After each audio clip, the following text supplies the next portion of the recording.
You have removed time effects in episode 17. You have removed country effects in episode 18. Now let's combine both. Today we build two-way fixed effects data in Excel. In real-world panel data, two forces frame your variables: long-run differences between countries and global shocks over time. Two-way fixed effects remove both, revealing the pure within-country within-year variation. Here's our productivity dataset from 2022 to 2025. Countries differ in levels, and all of them trend upward. Two-way fixed effects removes both patterns. In episode 18, we computed each country's long-run average using the AGEIF function. Then we attached the country mean to every row using index plus match. We'll reuse that same idea here. In episode 17, we computed yearly means to remove global shocks using the AVERAGEIF function.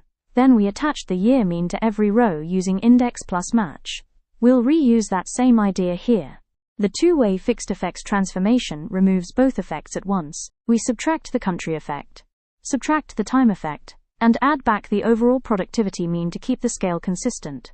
Don't forget to add $signs in front of the overall productivity mean to keep that cell constant when you drag the formula down.